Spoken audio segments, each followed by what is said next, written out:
అందరూ యోగా చేస్తున్నారు అనుకోండి, రాష్ట్రం అంతా పాజిటివ్గా వచ్చారు. వీళ్ళు మాత్రం దాన్ని చెడగొట్టడానికి ఏం చేయాలో వైలెన్స్ క్రియేట్ చేయాలి, డైవర్ట్ చేయాలి public attention. That is their art are their intentions.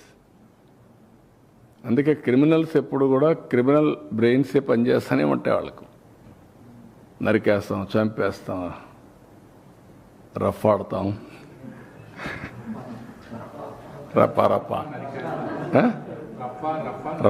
రఫా నరికేస్తాం. లేదంటే గంగ జాతరలో బలి ఇచ్చేస్తాం. ఒక గంగమ్మ జాతర కాదు, గంగమ్మ ఎవ్రీవేర్ ఉంటుంది, తిరుపతే కాదు. ఆ గంగమ్మ జాతరలో పొట్టేళ్ళు నరకడం అలవాటు.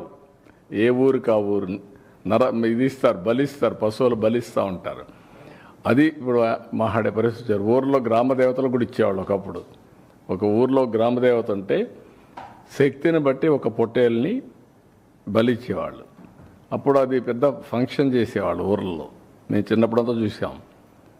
ఇంటికి ఒక ప్రతి ఒక్కడు పెంచేవాడు ఒక దాన్ని, ఒక పొట్టేలు పెంచేవాళ్ళు, కొనేవాళ్ళు. కొని దాన్ని బలిచ్చి అక్కడి నుంచి దాన్ని ఇచ్చేసేవాళ్ళు.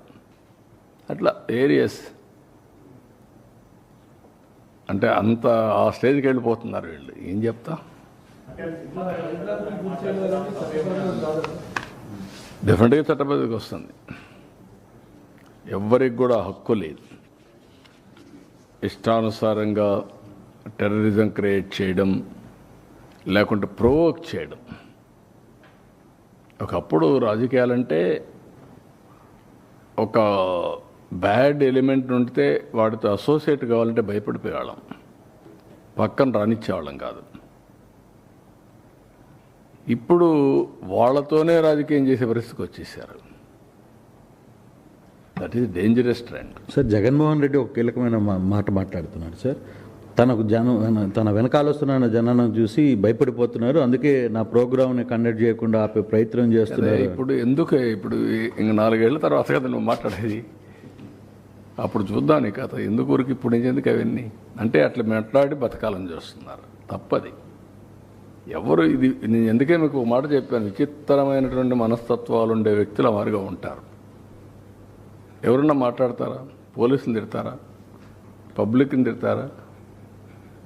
మనం చెప్పి నరికేండ్రా పోయేసి అని చెప్తారా మీరు? ఏంటి ఇవన్నీ? ఎవరన్నా ఎక్కడన్నా విన్నారా మీరు? ఎప్పుడన్నా చూసారా ఈ పోకడ ఈ రాష్ట్రంలో? ఈ రాష్ట్రంలో దేశంలో ఏ రాజకీయ నాయకుడైనా, ఏ రాజకీయ పార్టీ